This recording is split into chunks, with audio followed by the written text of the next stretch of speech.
Let's talk about One Night Ultimate Werewolf. This is a 3 to 10 player game that only takes 10 minutes to play, and I can vouch that it really does only take 10 minutes to play. Me and my friend group love this style of game. You're all going to get dealt a secret role and everybody's going to look at it. And then everybody is going to close their eyes and you're actually going to be starting up an app.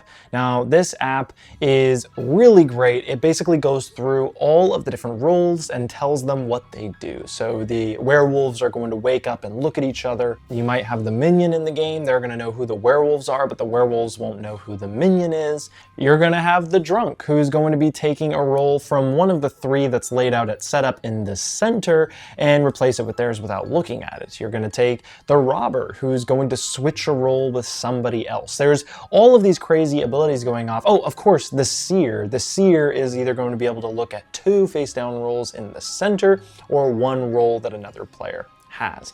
Once all of these abilities end up kind of popping off in the middle of the night, everybody's going to be told to wake up, and you are going to decide on a time, basically a timer on how long you guys want that day phase or that voting phase to be.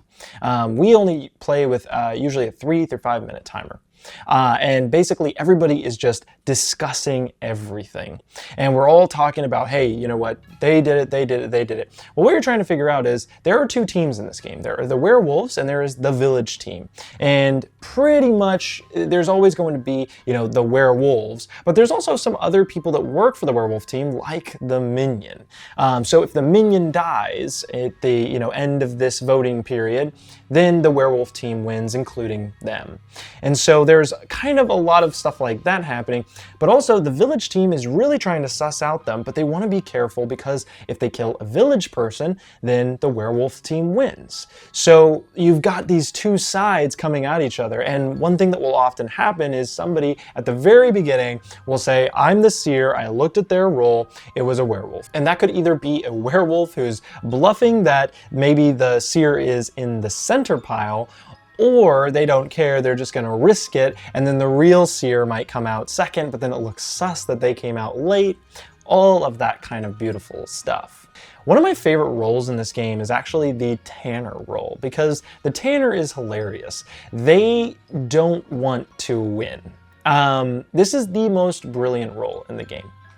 The tanner, in my opinion, is the most brilliant role in this game. And it's created the most funny moments straight up in any social deduction game I've ever played, ever. And I played a lot. The tanner wants to die because they hate their job. They don't want to be a tanner anymore. If they die, they win alone. So technically there are the werewolves, the village team, and the tanner, and that is the funniest thing ever, that the tanner can just walk away, they won alone. It is so freaking funny. But you've got all these competing problems. If you have the minion and the tanner in the same game, then both of them are going to be trying to convince everybody to kill them, but for very different reasons. And so then if a werewolf's really spunky and they're like, I'm a werewolf, people are going to think that they're actually the tanner or the minion, and they might be afraid to take them out, even though they're just a werewolf using that knowledge against the other players. And that's the kind of stuff that you're going to run into with this game. And what is so great is that it is so quick that, let's say you don't get a role that you want, well, you can just play again. It doesn't take long at all. You reshuffle all the roles, you get everybody a new character, and you run it back. That is just how fantastic this game is. It is so easy to play. There's also a ton of expansions, so you can look up either these expansion characters, you can maybe mock up your own, or you can buy some of the sets. So there are lots of different characters that you can add to the game, and the app makes it so easy to where you can kind of pick and choose which characters you want inside of your game. And it just runs the whole night for you with all of those special abilities. I didn't even scratch the surface with some of those special abilities available in even the base game. The game ends though, I probably should have clarified how the game actually ends. The game ends by that timer basically turning off. So whether it's 3 minutes, maybe 5 minutes, and once that timer's done, everybody has to point and vote on one player to be killed.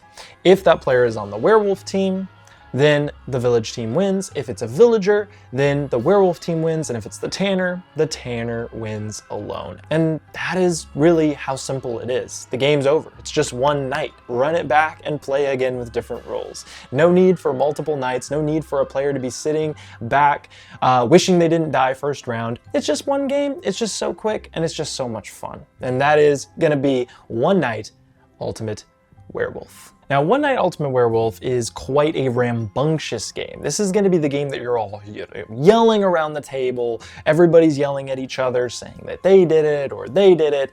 And that's just the kind of game that you're getting into. But if you're looking for something that's a little bit quieter, a little bit more subtle, maybe more emotional instead of funny and chaotic, then the one-shot RPG Alice is Missing might be the perfect game for you to try out. And I'll have a video of it right above.